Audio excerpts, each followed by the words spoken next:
En aquel tiempo vio Jesús a un publicano llamado Leví sentado al mostrador de los impuestos y le dijo: «Sígueme». Él, dejándolo todo, se levantó y lo siguió. Leví ofreció en su honor un gran banquete en su casa, y estaban a la mesa con ellos un gran número de publicanos y otros. Y murmuraban los fariseos y sus escribas, diciendo a los discípulos de Jesús: ¿Cómo es que coméis y bebéis con publicanos y pecadores?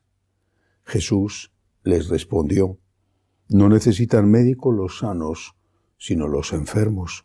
No he venido a llamar a los sanos, a los justos, sino a los pecadores a que se conviertan. Palabra del Señor. Gloria a ti, Señor Jesús. La maldad de estos enemigos de Cristo no solo iba dirigida contra el Señor, iba dirigida contra los apóstoles y los discípulos, intentando separarles de Cristo. No hablaban con Jesús, diciéndole: ¿Cómo es que comes en esta casa? Hablaban con los apóstoles y los otros discípulos, llevándoles, intentando que dudaran de la santidad del Señor en una época como aquella, tan rígida, donde los pecadores públicos estaban muy bien delimitados y cada uno intentaba ocultar sus pecados personales. Estaban condenadas las prostitutas, pero no los que iban a usar a esas prostitutas. Estaba condenado que la mujer engañara al marido, pero no que el marido engañara a la mujer.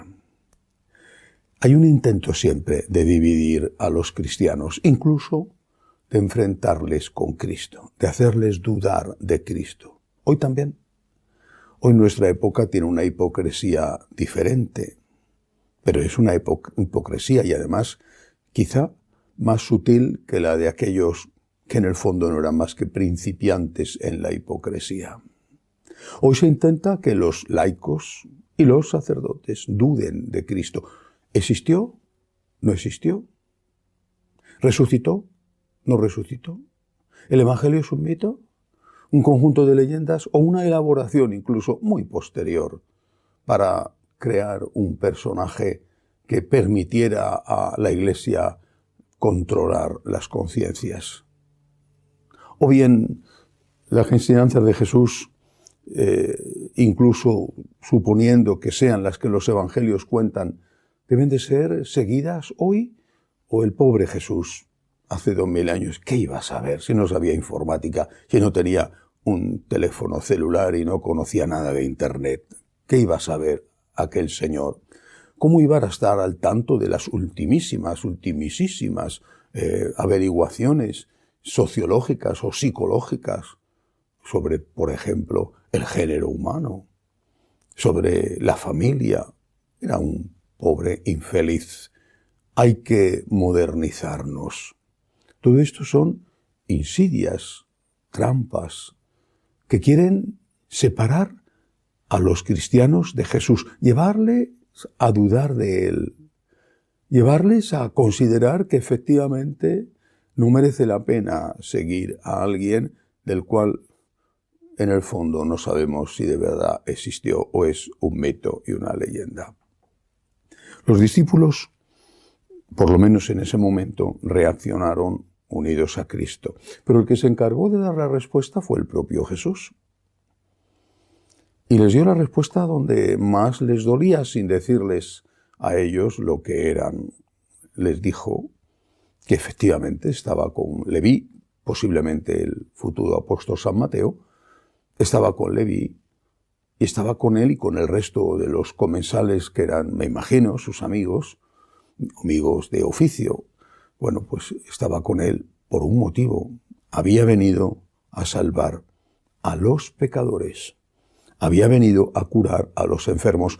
Le estaba diciendo que ellos, los fariseos, también eran pecadores y enfermos, aunque ellos consideraran que eran perfectos. Y su enfermedad empezaba por eso, precisamente, por considerarse perfectos, por creer que no tenían nada de qué pedir perdón a Dios cuando la primera enfermedad, el primer pecado es justamente la soberbia. Y ahí es donde viene hoy la trampa.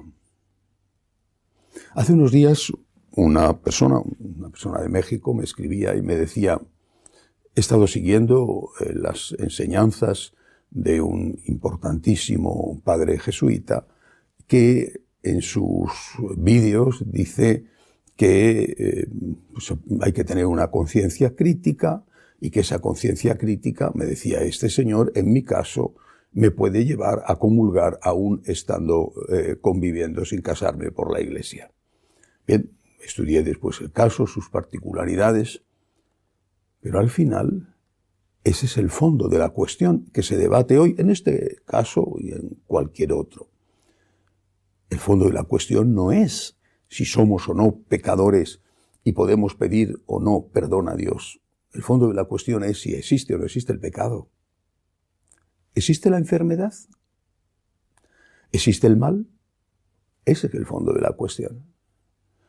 Porque este experto, entre comillas, le decía a este señor que me escribía, le decía, es que vivimos en tiempos de la misericordia y por lo tanto usted puede comulgar.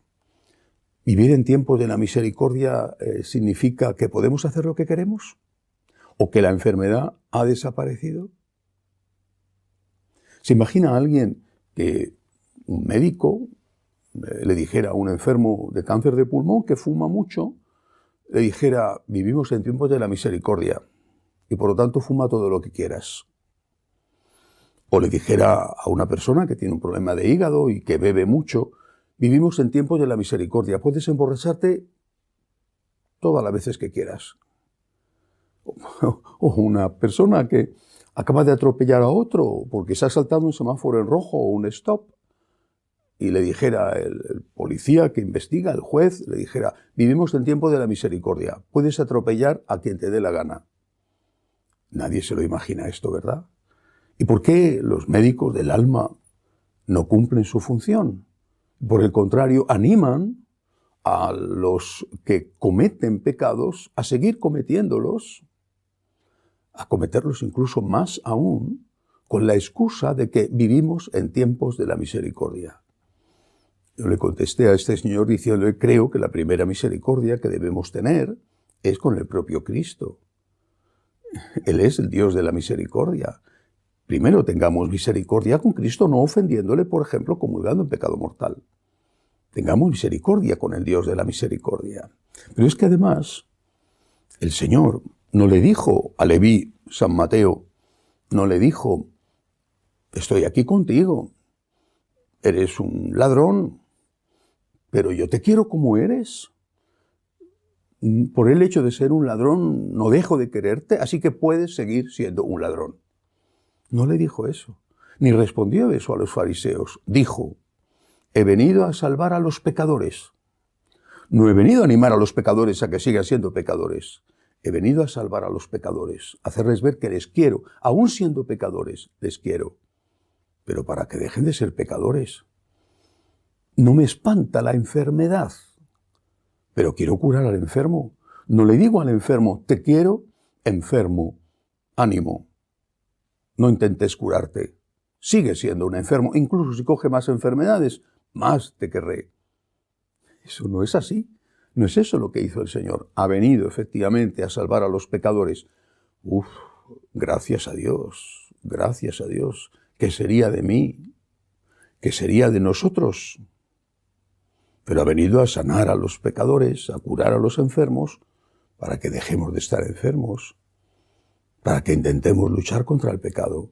Y no hay manera, es imposible, ni curar la enfermedad ni sanar el pecado si no se reconoce la enfermedad, si no se llama enfermedad a la enfermedad. ¿Cómo vas a dejar un vicio, el que sea, si no eres consciente de que tienes un vicio?